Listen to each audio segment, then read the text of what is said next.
Halo, selamat sore. Apa kabar pemirsa TVR Parlemen dimanapun Anda berada? Berjumpa lagi dalam program TVR 17 bersama saya, Diva Rizka.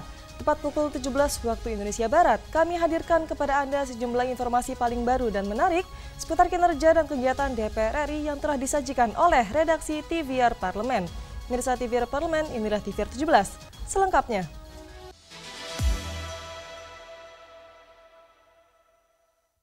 Anggota DPR RI mendukung penuh program sekolah terintegrasi yang dicanangkan oleh pemerintahan Prabowo Gibran agar seluruh anak bangsa dapat menempuh wajib belajar 12 tahun. Pemerintahan Prabowo Gibran telah merencanakan 7 program prioritas Quick Win, yang salah satunya adalah membangun sekolah unggulan terintegrasi dan berkelanjutan. Anggota DPR RI mendukung penuh program sekolah terintegrasi agar seluruh anak bangsa dapat menempuh wajib belajar 12 tahun. Wakil Ketua Komisi 10 DPR RI lalu Hadrian Irvani mengatakan, hingga saat ini pendidikan di Indonesia masih belum merata hingga ke pelosok daerah terutama wilayah 3T. Program Quick Win Sekolah Terintegrasi bertujuan agar seluruh anak bangsa dapat menempuh wajib belajar sejak tingkat PAUD, SD, SMP, dan SMA. Selain itu, sekolah unggulan terintegrasi juga menyasar daerah-daerah yang tingkat pendidikannya masih tertinggal. Pak Prabowo itu menginginkan tidak ada yang putus sekolah. Dari pendidikan dasar, SD, SMP, SMA, itu nanti dibuat satu komplek terintegrasi. Prinsipnya kami di Komisi 10 sangat menyetujui itu. Asalkan, kan begitu, pendidikan ini merata di seluruh pelosok negeri. Nah, kalau konsepnya sekolah terintegrasi di pelosok-pelosok, di daerah yang tertinggal, itu sangat baik sekali. Karena kita tahu hari ini, 5 tahun ke belakang kemarin, bahkan 10 tahun ke belakang, masih banyak daerah-daerah kita yang putra-putri bangsa ini masih putus sekolah. Lebih lanjut, program prioritas sekolah unggulan terintegrasi juga akan fokus pada revitalisasi sekolah dan madrasah yang mencakup renovasi ruang kelas, mebeler, dan MCK yang akan dilakukan pada 22.000 sekolah. Diketahui, DPR RI dan pemerintah telah menyepakati program sekolah unggulan terintegrasi dengan anggaran 4 triliun rupiah dalam APBN 2025. Ratna dan Edo, TVR Parlemen melaporkan. Pemirsa, DPR RI optimis target pemerintah untuk mencapai pertumbuhan ekonomi sebesar 8% dapat tercapai. Salah satunya lewat pemberdayaan UMKM sebagai bagian dari proses dan perencanaan pembangunan. Memasuki pemerintahan baru periode 2024-2029, anggota DPR RI Rafindra Airlangga mendukung upaya pemerintah dalam menciptakan pertumbuhan ekonomi yang berkualitas, menekan angka stunting, dan memperkuat program hilirisasi. Rafindra optimis untuk mewujudkan target pertumbuhan ekonomi sebesar 8%, pemerintah perlu melibatkan masyarakat, salah satunya pelaku UMKM, sebagai bagian dari proses dan perencanaan pembangunan. Selain itu, kemudahan investasi yang dijalankan pemerintah harus terus dijaga agar berjalan optimal, sehingga memberi dampak signifikan terhadap pertumbuhan ekonomi. Peran serta masyarakat itu adalah sangatlah penting. Apalagi penggerak ekonomi utama kita adalah UMKM, di mana sektor ini menyerap banyak sekali tenaga kerja. Jadi kedepannya saya melihat mereka selalu menggandeng dan mengikut sertakan para pelaku usaha di bidang UMKM dalam proses dan rencana-rencana pembangunan. Kedua, untuk hilirisasi, banyak sekali produk-produk kita di sektor kelautan, misalnya kayak rumput laut, hilirnya bisa dijadikan kerajinan atau semi-refined kerajinan untuk sektor farmasi misalnya. Jadi banyak produk-produk yang bisa dilanjutkan hilirisasinya. Terkait kesiapan menuju Indonesia Emas, tantangan yang harus dihadapi pemerintah adalah permasalahan stunting. Rafindra berharap program makan bergizi gratis dapat efektif dalam menurunkan angka prevalensi stunting. Selain itu, sebagai kunci kemakmuran negara, program hilirisasi dari berbagai komoditas sumber daya alam perlu segera dijalankan untuk menggerakkan sektor industri sehingga dapat menghasilkan nilai tambah produk yang lebih tinggi. Helmi Darmawan, TVR Parlemen melaporkan. Ketua Badan Kerja Sama Antar Parlemen menegaskan akan memperkuat jalur diplomasi luar negeri pada forum-forum internasional sebagai bentuk dukungan penuh Indonesia terhadap kemerdekaan Palestina.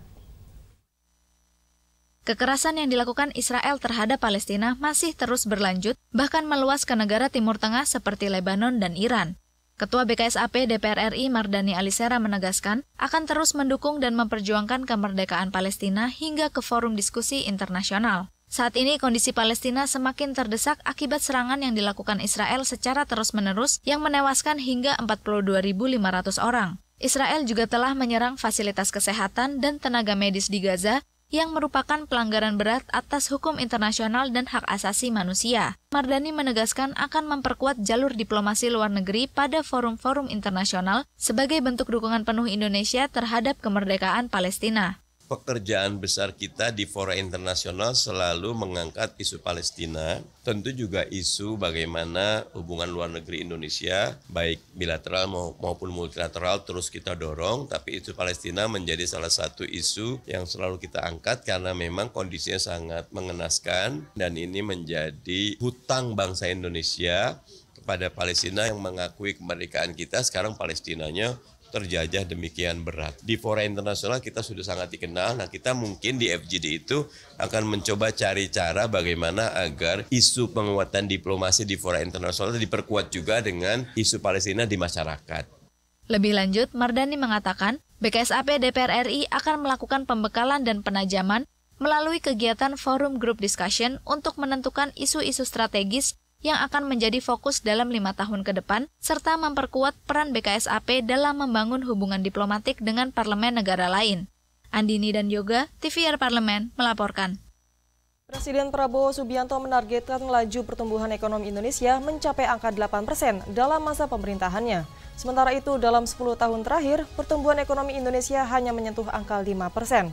Seperti apa strategi Presiden Prabowo dalam merealisasikan target ini? Kami hadirkan informasinya sesaat lagi, tetaplah di TVR 17.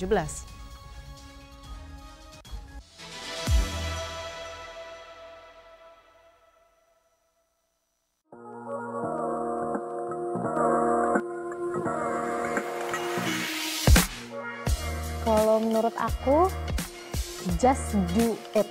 Lakukan aja, jangan takut. Emang dipikir aku nggak takut, tapi mau gimana? Kita tuh perlu jadi agent of change. Aku yakin nggak semua orang dapat kesempatan seperti aku. Oleh karena itu aku sangat menyadari privilege aku dan aku plan untuk menggunakan privilege itu sebaik-baiknya. Tapi kalau misalnya teman-teman di luar sana ada juga yang pengen terjun ke politik, mungkin periode depan, lakukan aja. Seperti yang aku bilang tadi, masa depan tuh punya kita loh teman-teman. Oleh karena itu, mari kita jadi agent of change, agen perubahan untuk masa depan kita sendiri. Just do it.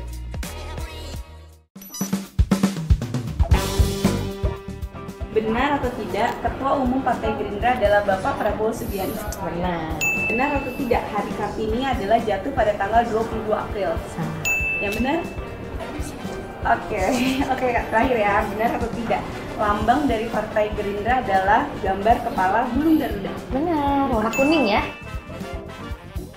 Segera, hanya di TVR Parlemen.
Anda kembali di TVR 17. DPR RI menilai untuk mencapai target pertumbuhan ekonomi sebesar 8%, perlu ada pemetaan sumber daya manusia maupun sumber daya alam.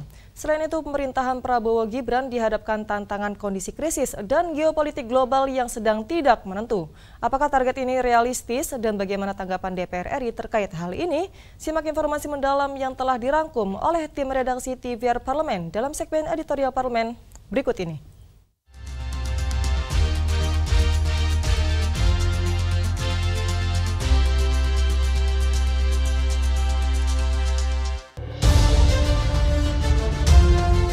Presiden Prabowo Subianto berambisi mendongkrak laju pertumbuhan ekonomi Indonesia mencapai angka 8% dalam masa pemerintahannya. Pasalnya, Indonesia memiliki modal yang besar, khususnya potensi sumber daya alam yang besar. Sementara itu, dalam 10 tahun terakhir, pertumbuhan ekonomi Indonesia hanya menyentuh angka 5%. Banyak anggota DPR RI yang optimis target tersebut bisa tercapai. Angka 8% dinilai bisa membawa Indonesia lepas dari jebakan pendapatan menengah atau middle income trap menuju negara maju. Untuk mencapai target pertumbuhan ekonomi 8%, perlu ada pemetaan sumber daya manusia maupun sumber daya alam, sehingga bisa mengelola dan memanfaatkan sumber daya secara optimal. Good governance atau tata kelola pemerintahan yang baik juga menjadi hal penting dalam pencapaian pertumbuhan ekonomi. Perilaku koruptif di jajaran pemerintahan harus bisa dihilangkan agar bisa mendorong peningkatan kualitas hidup dan kesejahteraan masyarakat demi tercapainya pertumbuhan ekonomi 8%. Mencapai pertumbuhan yang tinggi itu kan ada persyaratan-persyaratannya. Persyaratannya tentunya adalah salah satunya mengetahui potensi-potensi yang ada di bangsa ini, termasuk itu sumber daya alam, sumber daya manusia, perilaku gotong royong, dan yang lain-lainnya. Itu menjadi prasyarat penting untuk mencapai pertumbuhan yang tinggi demi mencapai Indonesia Emas 2045. Kondisi krisis dan geopolitik global yang sedang tidak menentu masih menjadi tantangan eksternal yang harus dihadapi pemerintahan Prabowo Gibran terhadap perekonomian nasional. Sejumlah sektor potensial dan program pemerintah yang menghasilkan nilai tambah perlu lebih dioptimalkan, misalnya program hilirisasi. Untuk meningkatkan manfaat hilirisasi, regulasi terkait investasi harus semakin dipermudah, ditambah insentif dari pemerintah sehingga menarik minat investor asing dan lokal lebih banyak lagi. Perluasan hilirisasi diyakini bukan hanya berkontribusi pada APBN, melainkan juga akan membuka banyak lapangan kerja dan menggerakkan perekonomian masyarakat setempat. Pemerintah telah menyiapkan beberapa langkah-langkah yang terutama adalah yang saat sekarang ini memperlunak untuk bisa masuknya para investor. Jadi dengan memperbanyak investor baik di dalam negeri maupun luar negeri, saya pikir ini akan menjadi bagian yang sangat penting untuk bisa dilakukan. Dengan memberikan satu peluang dan regulasi yang lebih fleksibel pada para investor, ini akan bisa menumbuhkan perekonomian. Sebagai unsur APBN, sektor pajak masih menjadi tumpuan besar untuk menggerakkan perekonomian di dalam negeri. Pemungutan pajak dari berbagai sektor dan wajib pajak harus bisa dimaksimalkan pemerintahan Prabowo Gibran. Pengelolaan pajak secara transparan, berimbang, dan tepat guna juga penting, sehingga pemanfaatan pajak bisa menggerakkan perekonomian masyarakat, salah satunya pada sektor mikro, kecil, dan menengah. Karena dalam beberapa kali krisis yang pernah terjadi di Indonesia, sektor UMKM menjadi penopang perekonomian nasional. Bertumbuhnya UMKM akan mendorong roda perekonomian masyarakat, khususnya kalangan menengah ke bawah, yang akan berpengaruh pada daya beli masyarakat dan memacu laju pertumbuhan ekonomi di dalam negeri. Jadi kita pernah melewati yang namanya krisis moneter 2 kali pada saat itu, dan kalau menurut hemat kami, kekuatan negara Indonesia itu bukanlah di investasi, juga bukan di kita sebut saja sebagai APBN dan APBD. Yang paling kuat itu adalah namanya household consumption atau belanja rumah tangga. Belanja rumah tangga ini kita berbicara adalah sektor mikro ya, UKM, lalu kemudian pergerakan ekonomi kreatif dan lain-lain. Menurut saya ini harus dijadikan concern karena yang hampir 59-60% roda ekonomi Indonesia bergerak atas dasar itu. Itu sebabnya kalau kita bisa mensuplai pergerakan ekonomi mikro, ini akan membuat kita bisa memiliki daya tahan terhadap permasalahan resesi ekonomi nantinya.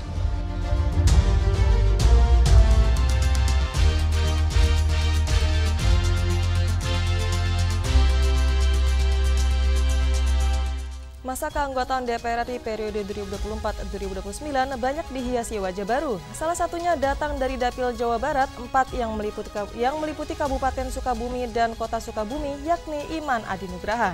Iman berkomitmen fokus pada pengembangan potensi Sukabumi di sektor ekonomi dan pariwisata.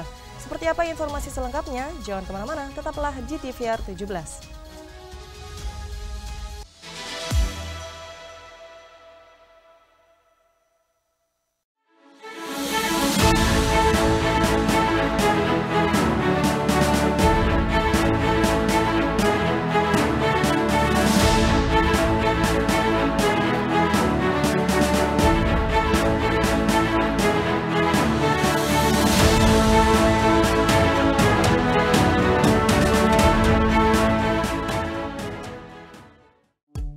DPR RI memiliki fungsi diplomasi dalam menjalankan politik luar negeri sesuai dengan pasal 116 Undang-Undang MD 3. Kontribusi aktif BKSAP DPR RI memainkan peranan penting dalam memenangkan persaingan global melalui IPU, IPA, IPPF, AIPA, dan PUIK. BKSAP memiliki komitmen yang tinggi dalam krisis kemanusiaan dunia. Fungsi diplomasi dijalankan untuk mendukung upaya pemerintah dalam melaksanakan politik luar negeri.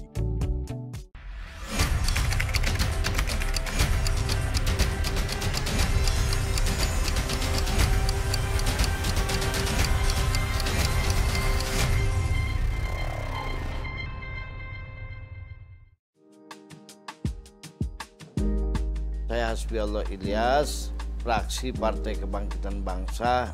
Saya mencalonkan DPR RI atas perintah partai. Alhamdulillah terpilih.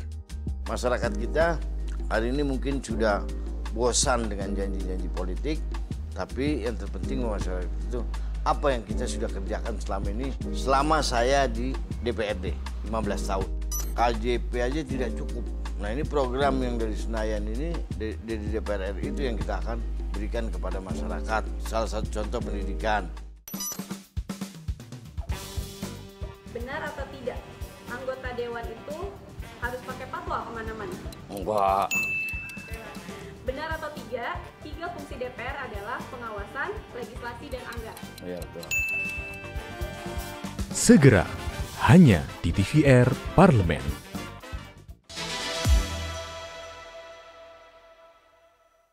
Kembali di TVR 17, komitmen anggota DPR RI baru terhadap perjuangan aspirasi Dapil menjadi hal yang paling ditunggu bagi para konstituen di daerahnya. Untuk selengkapnya, berikut laporan rekan kami Zia Ulbar dari Gedung DPR RI Senayan, Jakarta. Baik pemirsa, seperti yang kita ketahui bahwa anggota DPR RI periode 2024-2029 telah dilantik. Dan ada yang menarik nih pemirsa pada periode kali ini, yakni bahwa banyak sekali wajah baru pada periode kali ini, dan salah satunya sudah bersama saya saat ini, yakni Bapak Iman Adi Nugraha dari fraksi Partai Demokrat untuk Dapil Jawa Barat 4. Kita akan sedikit bertanya-tanya mengenai latar belakang beliau dan apa visi misi ke depannya nanti, Pak. Apa kabar Bapak Iman? Baik, terima kasih Mas. Pak, mungkin bisa sedikit diberitahukan kepada pemirsa, apa sih Pak latar belakang Bapak ini sebelum menjadi seorang anggota DPR RI kali ini, Pak? Baik, saya latar belakang memang dari politik. Saya sudah 28 tahun bergelut di bidang politik. Saya sempat menjadi anggota DPRD di kabupaten selama 2 periode 10 tahun. Dan alhamdulillah pada periode 2024 ini saya ditakdirkan Allah, ya, didorong masyarakat, dan alhamdulillah terpilih menjadi anggota DPR RI mewakili Jabar 4, Kabupaten Sukabumi dan Kota Sukabumi. Visi saya tentu karena saya tinggal lahir di Sukabumi, di Kabupaten Sukabumi, tepatnya di Pelabuhan Ratu, Sukabumi bagian selatan. Daerah Sukabumi ini adalah daerah yang berbatasan langsung dengan kota penyangga ibu kota, dengan Bogor. Dan Sukabumi ini merupakan daerah yang sangat luas sekali, ada 386 desa, 47 kecamatan, dan daerah terluas kedua di Pulau Jawa dan Pulau Bali. Jadi tentu Sukabumi ini memerlukan kebijakan dari pemerintah pusat agar nanti daerah Sukabumi ini bisa berkembang, karena kita tahu Sukabumi ini sangat kaya akan potensi alamnya, itu baik itu pertambangan, pertanian, kehutanan, kelautan, juga pariwisata, sehingga daerah ini sangat menjanjikan kalau ada sentuhan-sentuhan kebijakan dari pemerintah pusat terutama untuk mendorong pembangunan bisa terjadi di sana. Jadi misi saya adalah bagaimana saya bisa memperjuangkan daerah saya, daerah Kabupaten dan Kota Sukabumi ini bisa lebih maju lagi ke depan. Dan Pak, untuk isu dapil sendiri Pak yang akan hendak Bapak bawa untuk dijadikan kebijakan nasional ke depan nih Pak, apa itu? Ya, tadi saya sudah bilang bahwa Sukabumi ini adalah daerah yang sangat luas di Pulau Jawa dan Bali. Beberapa puluh tahun yang lalu kita sudah mencoba untuk memekarkan daerah ini. Dan ini sudah sampai amanat Presiden waktu Pak SBY Presiden, itu ampresnya sudah turun bersamaan dengan Kabupaten Garut Selatan dan Kabupaten Bogor Barat. Jadi ada 3 kabupaten di Jawa Barat pada waktu itu yang sudah ampres, tapi karena ada moratorium, maka pemekaran daerah itu masih terpending. Yang kedua, tentu karena daerah Sukabumi itu daerah yang luas, infrastruktur terutama ke selatan itu belum terbangun dengan maksimal. Hari ini memang sudah ada tol Bocimi yang sampai di Cibadak dan ke kota Sukabumi, tapi pembangunan tol ke daerah selatan yang hari ini DED-nya sudah selesai, tinggal pembangunannya saja. Saya kira itu salah satu fokus kita supaya ini bisa segera dibangun jalan tol tersebut. Selanjutnya tentu orang-orang akan berinvestasi di Sukabumi ini pada malas karena apa? Tadi itu infrastruktur yang belum terbangun. Jadi kalau infrastrukturnya dibangun, tentu investasi akan banyak di Sukabumi. Jadi potensi-potensi itu yang ingin saya perjuangkan agar bisa maksimal dan bisa dirasakan oleh masyarakat di Kabupaten Sukabumi. Ya saya kira itu ya, infrastruktur jalan, ya, destinasi-destinasi wisata di sana harus dibangun, pertambangan yang harus di potensinya digali karena di sana banyak tambang juga. Ada banyak nelayan juga di sana, ada banyak nelayan yang kadang-kadang nelayan kita ya banyaklah kesulitan nelayan itu dari BBM-nya, dari alat tangkapnya dan lain-lainnya. Saya kira potensi-potensi itu yang mungkin bisa dikembangkan di Sukabumi nanti. Pembangunan bisa segera dilaksanakan di daerah kami ini. Karena juga kita berbatasan dengan Provinsi Banten. Jadi Provinsi Banten, Provinsi Jawa Barat ini batasan. Ya mudah-mudahan dengan saya dipercaya masyarakat masuk ke parlemen ini bisa memperjuangkan yang tadi potensi-potensi yang tadi saya sampaikan itu. Baik. Bapak Iman, terima kasih banyak Bapak atas waktunya. Baik pemirsa, demikian wawancara saya dengan Bapak Iman Adi Nugraha dari fraksi Partai Demokrat untuk Dapil Jabar 4. Kita sama-sama berharap semoga kedepannya dengan wajah baru dan DPR juga membawa harapan yang baru juga nanti ke depannya ya. Baik pemirsa, saya Zia Ulbar kembali ke studio. Baik, selanjutnya pemirsa, apa saja yang menjadi sorotan di media online nasional hari ini? Usai jeda, tetaplah Haji TVR 17.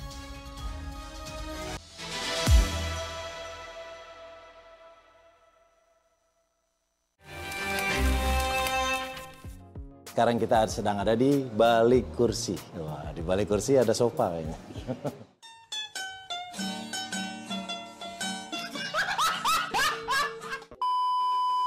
Terjun ke politik yang pertama karena memang saya memiliki ketertarikan sama politik itu udah lama, udah sekitar 7-8 tahun belakangan ini. Makanya saya maju sebagai calon legislatif kemarin melalui PDI Perjuangan, dapilnya Jabar 2.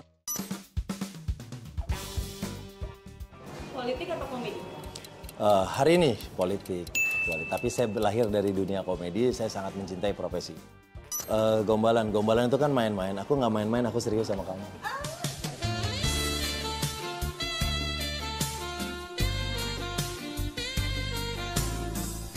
Segera, hanya di TVR Parlemen.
Anda kembali di TVR 17, Mirsa TVR Parlemen. Kali ini kita masuk ke segmen media online nasional. Mari kita simak isu apa saja yang menjadi sorotan media serta tanggapan dari sejumlah anggota Dewan bersama rekan kami, Anggun Oktarini. Silakan Anggun.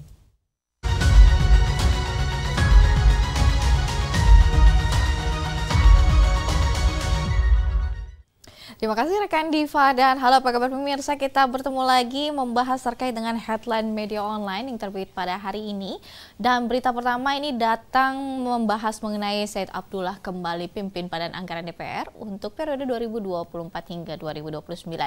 Jika kita sama-sama membaca beberapa media yang ada di layar kaca dan saat ini ada pembahasan mengenai dalam suasana rapat yang hikmat dan penuh dengan semangat kerjasama. Pimpinan DPR RI bersama anggota Badan Anggaran menyepakati terpilihnya kembali Said Abdullah sebagai Ketua Banggar DPR RI periode 2024 hingga 2029. Pemirsa, sebagaimana diketahui, Said Abdullah bukanlah sosok baru dalam pucuk kepemimpinan Badan Anggaran yang sebelumnya telah mengemban tugas serupa pada periode di sebelumnya. Kepercayaan yang kembali diberikan menunjukkan apresiasi atas kinerja dan juga kepemimpinan selama ini.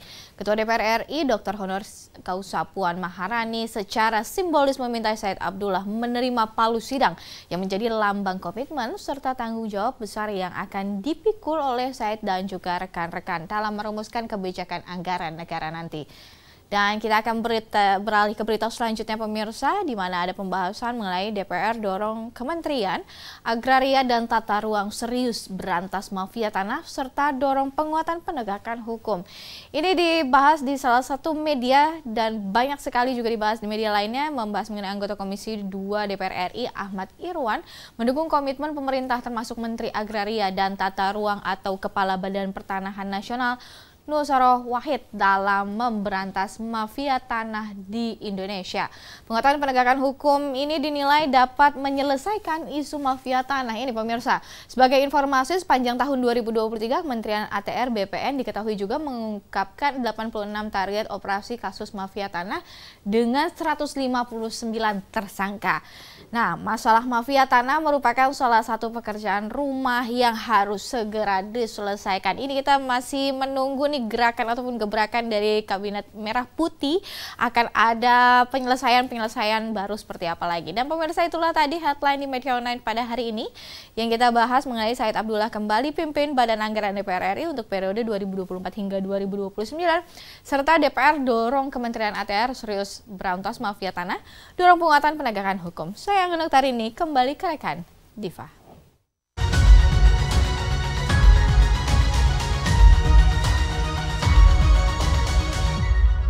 Terima kasih rekan Anggun yang telah menyampaikan sejumlah update sorotan dari media online nasional pada hari ini. Segmen media online tadi sekaligus menutup program TVR 17 edisi sore hari ini. Saya Diva Rizka beserta seluruh kru TVR Parlemen yang bertugas mengucapkan terima kasih dan pamit undur diri dari hadapan Anda. TVR Parlemen, referensi Indonesia.